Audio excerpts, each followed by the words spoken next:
Antes que nada quiero proceder a presentarme, ya que en este año tan extraño que nos toca enfrentarnos con esta modalidad virtual, no hemos todavía tenido ocasión. En cualquier otra situación ya me hubiesen conocido dentro del taller.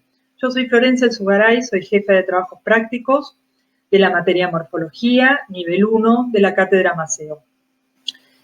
Hoy estoy acá para hablarles del color, un tema vital en la vida de un diseñador, ya que nos demanda de comprenderlo, de saber cuáles son los vínculos, entender cómo está conformado y cómo conformarlo, para poder hacer uso de ese color en las piezas gráficas que vayamos necesitando. Vamos a ir rápidamente a entender un poco de qué se trata este tema, que por otro lado todos conocemos a los colores, pero saber manejarlo es un tema totalmente diferente. En esta charla lo que vamos a ver es dividido en dos etapas. Por un lado, cómo se produce y por otro lado, cómo se vinculan entre ellos los colores, ya que los colores nunca están solos. ¿Cómo se produce? Para entender cómo se produce, vamos a hacer un pequeño raconto de lo que son los aspectos físicos del color. ¿Por qué los vemos? Es decir, de toda la energía del espectro electromagnético, hay solo una pequeñísima porción que el ojo humano es capaz de ver, que es lo que llamamos la luz visible. Por fuera de eso están los rayos ultravioletas, los infrarrojos, los rayos X, yéndonos más lejos todavía, los rayos gamma y las ondas de radio. Es apenas muy pequeño ese espectro y es el que nosotros vamos a estudiar ahora. Sistemas de color. Cuando hablamos de sistemas de color son esquemas de algún modo conceptuales que se realizan para comprender cómo funciona y cómo se conforman. No es lo mismo los colores luz, es decir, todos aquellos colores que nosotros vemos conformados a partir de pantallas de luz, que tiene una luz emisora, de los colores que son pigmento. Aquellos que antes podía ser una témpera y también puede ser la tinta en una imprenta. Entonces se llama colores luz, síntesis aditiva. Se llama aditiva porque la ausencia de todo color es el negro, en este caso, en este sistema de luz. Tenemos, cuando hay cero proporción, lo que vemos es negro. Los colores primarios, a medida que se van sumando y todos juntos, conforman el blanco. Esto lo podemos perfectamente ver, por ejemplo, en cualquier sistema, desde televisores, los clásicos de tubo, los LCD y mismo los monitores de PC. Si uno mirase con una lupa bien cerca o con un cuentahilos, lo que veríamos en cualquier pantalla, fuere lo que fuere el color que estemos viendo a simple vista, veríamos todo el tiempo estos tres círculos o en algunos casos otro tipo de formas, pero siempre con el rojo, el azul y el verde.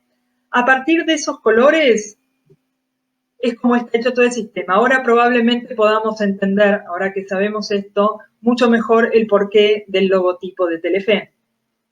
A partir de cómo se van calibrando estos tres colores, se van formando los colores que nosotros vemos. Acá hay un ejemplo, el amarillo, cuando está en ausencia total el azul, pero sí está el verde y sí está el rojo, conforma el amarillo. Y así se van armando todo el resto de los colores. En los colores pigmento, por ejemplo en imprenta, sabemos que se utiliza el cian, el magenta y el amarillo. Acá la ausencia al revés del otro sistema, la ausencia total de colores sería lo que sería el papel en blanco. Cuando hay 0% de estas tintas, lo que vemos es blanco. A medida que estas tintas se van sumando y depende cómo se calibren, van conformando los diferentes colores. Y la sumatoria de todas dan como resultado el negro. Ya vamos a ver, aunque esto es un detalle, que en el concepto da negro, en la realidad lo que da es un amarronado. Por eso en las imprentas y en las impresoras hogareñas se usa una cuarta tinta que es el negro. Pero en la teoría lo que da es la anulación de todos los colores conformando el negro. Esto es lo que veríamos si pusiéramos también una lupa, un cuentahilos, por sobre cualquier impreso. Son puntos que depende si van al 100%, si van saturando la hoja, o si son más pequeños y dejan traslucir un poco del blanco. Así vamos viendo que las diferentes proporciones van armando nuevamente todo el espectro de colores posibles a partir de esa regulación de proporciones de las tintas. Esto para entender un poquito los diferentes sistemas. Lo que es importante comprender es lo que damos en llamar las tres dimensiones del color, las cuales, como bien dice acá el subtítulo, nunca las encontramos por separado. Esta subdivisión es ficticia y se hace al solo efecto de poder comprender al color los diferentes matices y modos que tienen para ir modificándose y manipulándolos para poder conformar todo el espectro de colores que vemos, no solamente los que vemos en el círculo cromático. Entonces, vemos que tenemos el tinte. Este primer aspecto es lo que identifica un color como tal. Cuando uno llama al rojo rojo, cuando uno llama al azul azul, eso estamos hablando de tinte. ¿Qué es lo que le diferencia al amarillo del rojo, por ejemplo? Acá tenemos, en el círculo cromático podemos ver todo el desarrollo de cómo va atravesando el espectro y cómo cada color tiene un nombre que uno lo podría ir definiendo. Violeta, verde, naranja. Eso es el tinte. La segunda de las dimensiones es la saturación. Esto que significa es el grado de pureza que tiene un color. Cuando hablamos, naturalmente decimos colores brillantes, colores puros, bueno, estamos hablando de la saturación, es el grado de pureza. Cuando el rojo es rojo puro, y a diferencia de que cuando lo mezclamos con negro, va perdiendo pureza, va perdiendo saturación y se genera lo que uno coloquialmente llama bordeaux, o hacia el otro lado, hacia el blanco, también va perdiendo pureza y da lo que nosotros podríamos llamar rosa. Ya vamos a ver que técnicamente tienen otras nomenclaturas, pero es para comprender que cuando hablamos de un color puro, saturado, hablamos del rojo más rojo que uno pueda encontrar, a diferencia de estas otras variaciones que se van haciendo a medida que uno mezcla con negro, blanco, y ya vamos a ver de qué otras maneras. Recién vimos esta que les decía. Un color se puede desaturar con blanco y va generando estos colores que uno también coloquialmente llama colores pastel. Y también puede hacer que el color pierda pureza desaturándolo con tinta negra, en cuyo caso, nuevamente, los colores se van como ensuciando, sería una palabra que podríamos usar. Pero también el color puede perder pureza cuando uno lo desatura con gris. Ya no es ni blanco ni negro, es decir, uno no oscurece necesariamente el color ni necesariamente lo aclara, sino que a veces uno puede querer que pierda pureza, pero entonces está la alternativa de desaturar con gris que también pierde pureza. Esta es una cuarta manera de desaturar, que es desaturar con el complementario, que es un poquito más compleja de comprender. Y por eso acá va a ir una explicación. Ahora vamos a ver los pares complementarios, los vamos a ver un poquitito más adelante, pero para que se entienda, son los colores opuestos, ¿no? Entonces tenemos como par complementario al naranja y al azul, al verde y al rojo, y al amarillo y al violeta. ¿Cómo se satura con el complementario? Lo vamos a entender de esta manera. Vamos a tomar de ejemplo el par de complementarios verde y rojo. Los colores primarios, rojo, azul, amarillo, ya vemos que el rojo es uno de los colores primarios, pero el verde es uno de los colores secundarios que está conformado por 100% de azul y 100% de amarillo. Cuando uno hace esa mezcla en esas proporciones, lo que resulta es el verde. Entonces vemos que el rojo que ya teníamos acá, más lo que es el verde desglosado, amarillo y azul, terminan reconstruyendo los colores primarios. Ya vimos qué pasaba cuando en las mezclas pigmentarias se mezclan los tres colores. Ya vimos que en el mundo de la teoría es el negro, pero en la realidad es un amarronado. Este es el amarronado que daría si uno mezcla todas esas tintas. Y es lo que sucede exactamente cuando se mezcla el rojo con el verde, que recordemos estaba compuesto por azul y amarillo. Esa es la explicación de por qué al desaturar con el complementario, uno lo que hace es también neutralizar. Y es una manera que depende de las alternativas, puede ser, porque da diferente efecto que desaturar con blanco, con negro, con gris. Vamos a llegar a lo que es la tercera dimensión del valor, que insisto, estas dimensiones lo que hacen es ayudarnos a comprender la temática del color. El valor es el grado de luminosidad que tiene un color, grado de luminosidad, oscuro, claro, y lo que vemos es que cuando los colores están puros, ya hablamos lo que es la pureza máxima, el amarillo de por sí en sí mismo, el amarillo más puro, se corresponde con un color claro. Si lo pasásemos a gris sería un gris bien claro. Los colores del medio, donde empiezan a estar los verdes, algunos rojos, se corresponden con la mitad de la tabla. Es decir, son colores que no son ni del todo oscuros ni claros, depende cuán rojo sea ese rojo, va a estar por la mitad, lo mismo el verde, y los azules o los violetas los podemos encontrar desde el lado más oscuro. Naturalmente, los colores puros se corresponden con un grado de oscuridad o claridad. Sin embargo, ya que ya vimos el tema de la desaturación, el valor se puede modificar de un tinte. Si yo tomo el rojo, que originalmente sería un valor mediano en escala de grises, no es ni el, está a mitad camino entre lo más oscuro y lo más claro, si yo le agrego a ese rojo que está por la mitad, le agrego blanco, lo que hago es subirle el valor, lo hago más luminoso. Y de manera contraria, si yo le agrego negro, lo que hago es a ese rojo que sigue siendo un rojo, pero pasa a ser un rojo desaturado, lo manipulo y lo hago más oscuro. Entonces, de esta manera, a un color le voy alterando el valor. Círculo cromático lo habrán visto en varias situaciones y lo que es un esquema de colores en su máximo grado de pureza que lo que hace es facilitarnos la comprensión de un montón de cuestiones que hacen al color, de los vínculos por sobre todo. Lo primero que podemos ver son los colores primarios.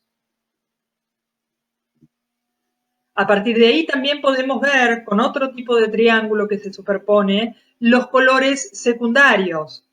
¿Sí? Acá están en la línea punteada, vemos los colores secundarios, que es el naranja, el verde, el violeta. Es muy fácil acá ver esto que hablábamos hace un rato, los colores opuestos o complementarios. Lo que ya explicamos, el por qué se llaman complementarios, porque se complementan, en esta rueda de este esquema de color, es muy fácil, por si se nos olvida, encontrarlos porque son lo más opuesto que puede haber para un color. Es decir, teníamos el amarillo, el más opuesto que puede existir para un color amarillo es un color violeta, ¿sí? Entonces, ahí hablamos de opuestos y justamente es el complementario, ¿sí? Ya que el violeta está conformado por los otros dos colores primarios, que son el rojo y el azul. Acá podemos verlos a todos. Fíjense que siempre va de un lado al otro del círculo, están los polos del círculo, naranja y azul, siempre están enfrentados, con lo cual si en algún momento dudamos podemos recurrir a este esquema para comprender. Este esquema también nos sirve para comprender cuando uno habla de colores análogos, que lo que son colores análogos son cercanos, son parecidos. Si uno tomase esta especie de porción de pizza, estaría hablando de análogos, ¿sí? Porque están cercanos, no tienen demasiada diferencia ni de tinte, son parecidos, es como si uno hablase de algún tipo de familiar cercano, donde hay cosas que se parecen y cosas que son diferentes.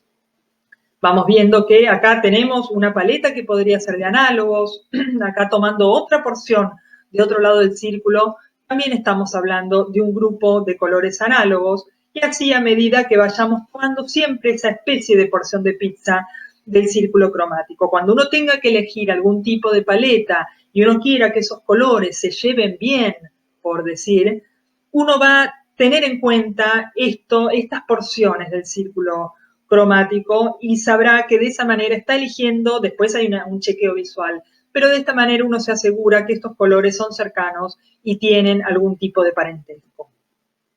En cambio, cuando hablamos de monocromía, acordémonos, tinte, croma, habla del color como sí mismo, en monocromía es un solo color. ya no hablamos de convivencia con otros colores, sino que acá vemos en cada uno de estos esquemas de color que monocromía es un solo color.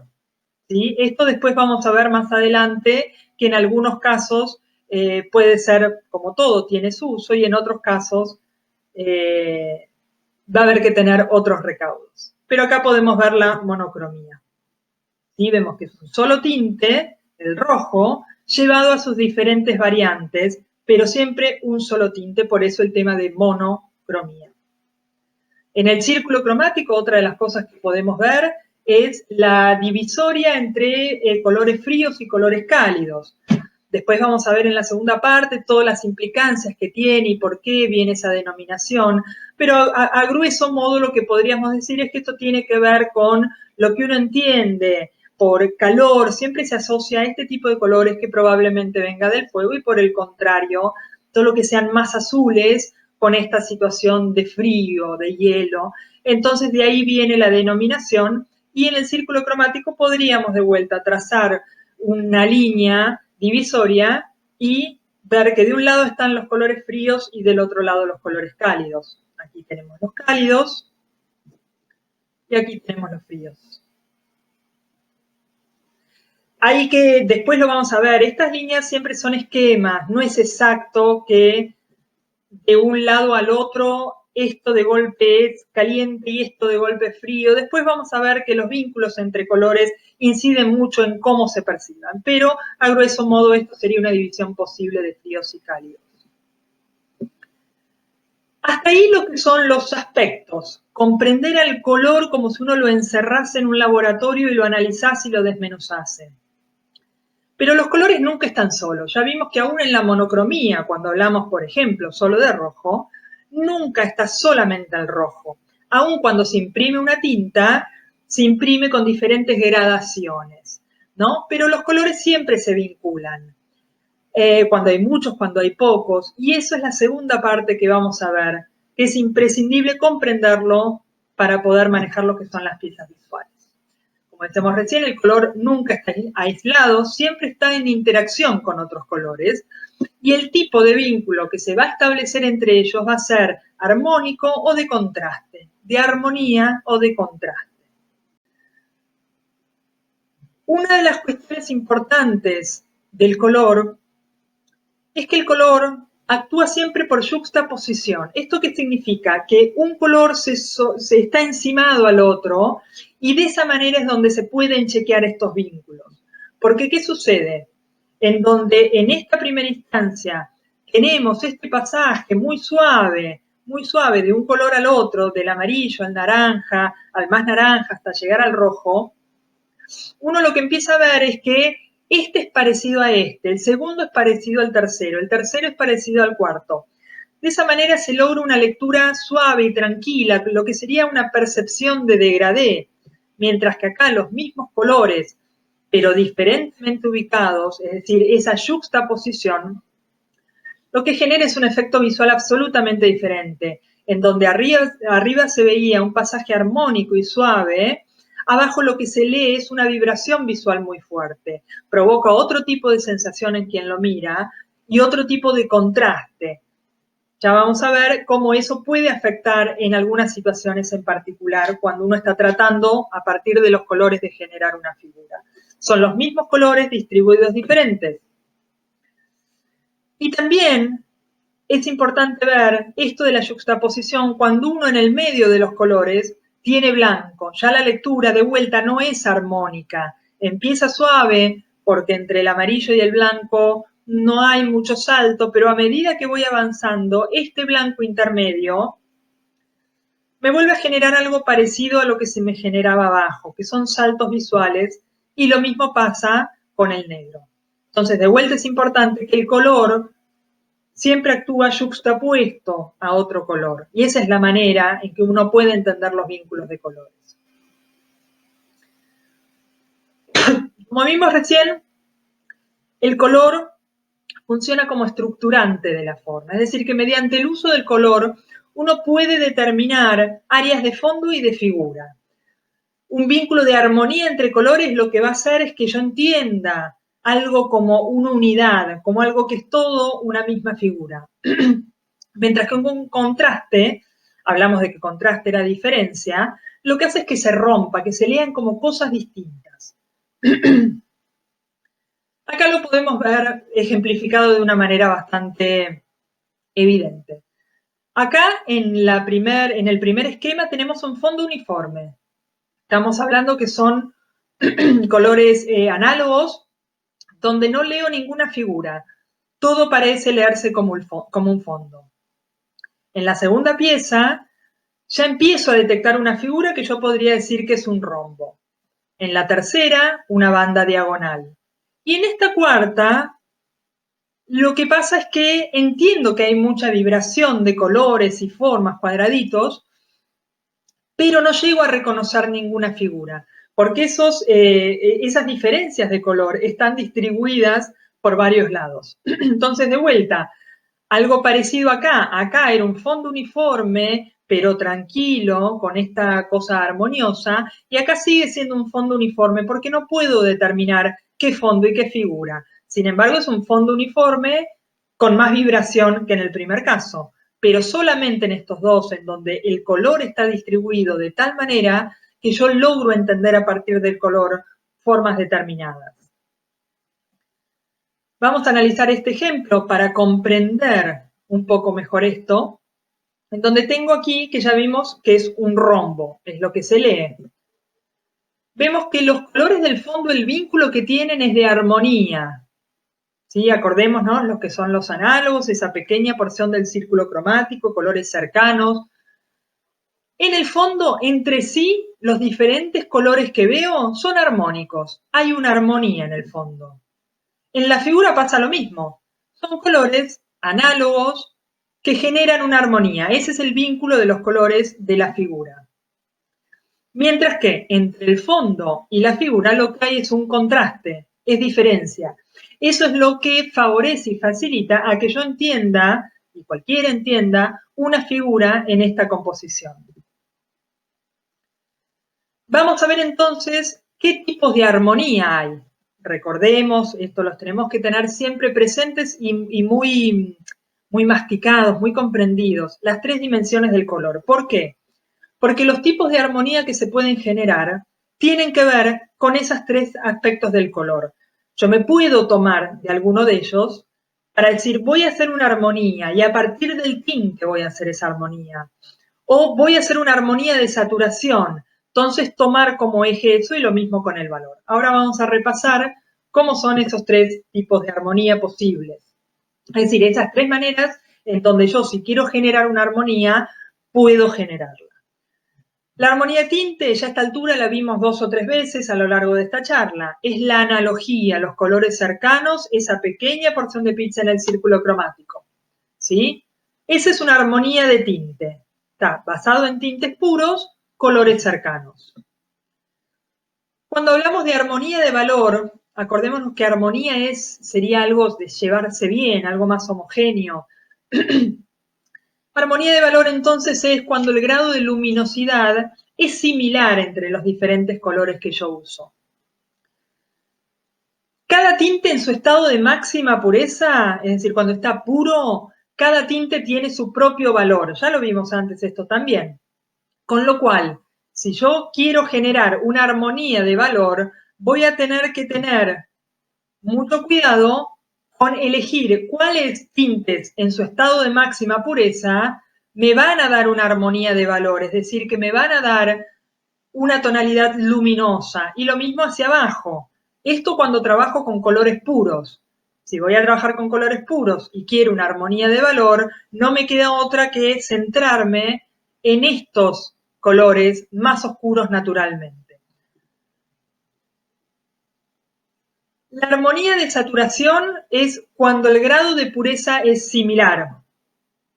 Cuando el grado de pureza es similar, lo que tenemos es una armonía de saturación.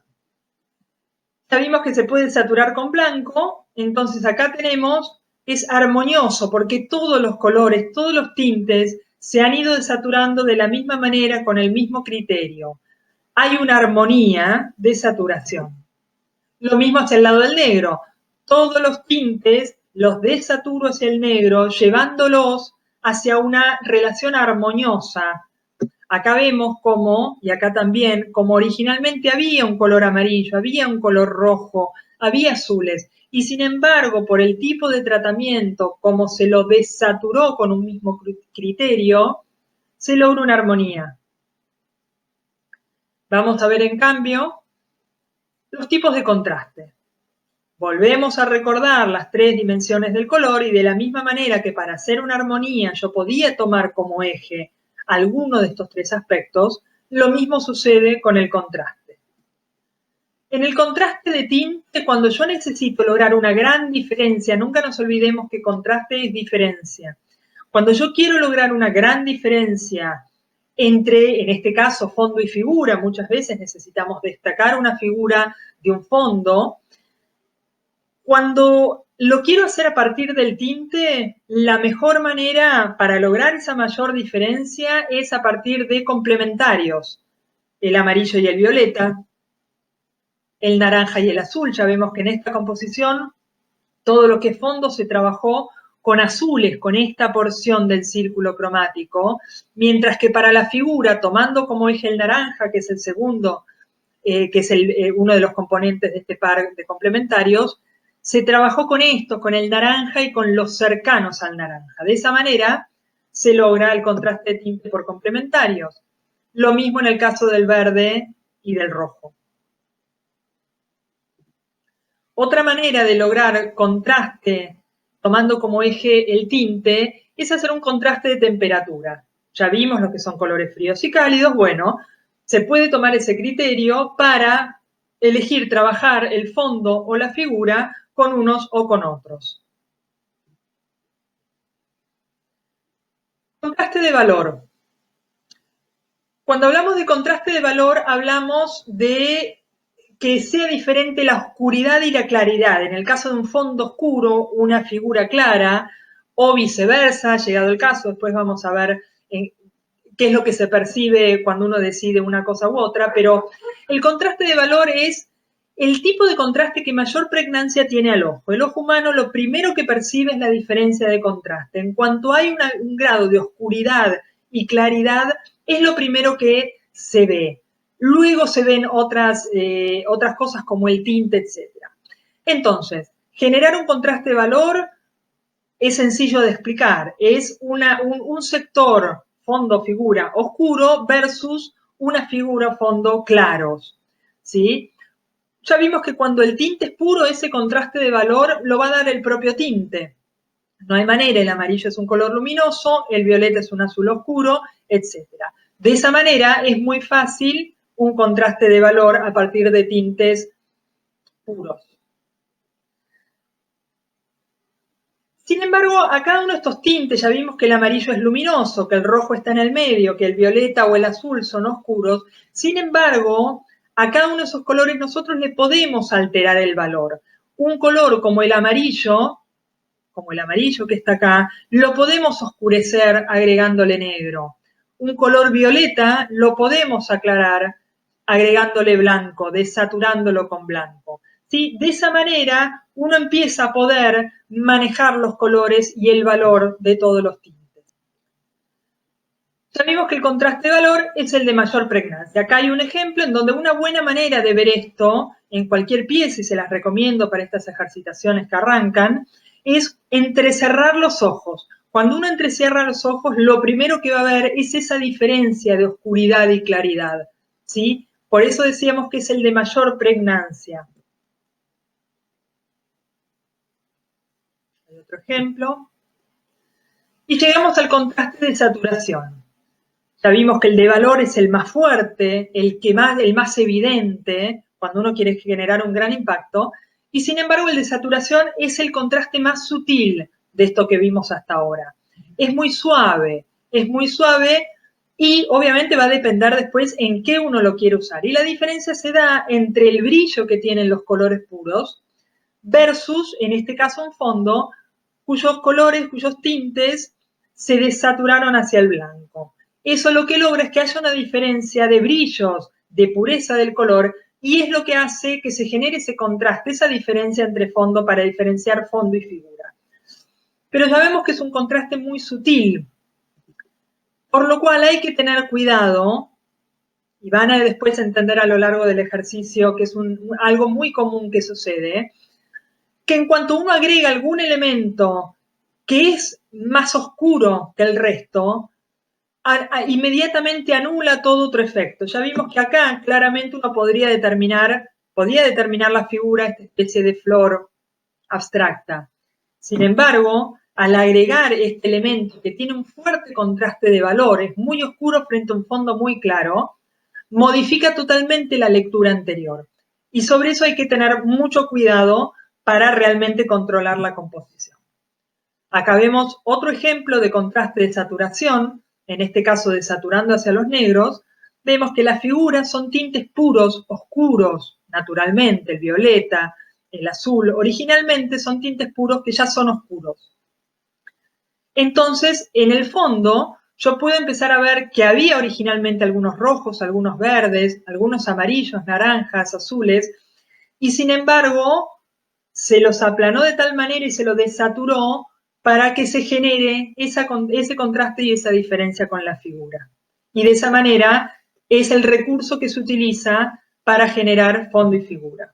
Y lo mismo que en el caso anterior, hay que tener mucho cuidado de en una situación como esta no generar algo que genere mucho contraste de valor, porque se modifica por completo la lectura original de fondo y figura que uno quería hacer. Entonces, como resumen, lo que podemos ver de esta charla es que comprender esta sintaxis del color, cómo se maneja, cómo lo podemos manipular, hace que lo podamos controlar siempre según los objetivos formales y comunicacionales que se nos vayan demandando o que nos encontremos en cada situación. Por eso es muy importante revisar esta primera parte, analizarla y comprenderla y ensayarla.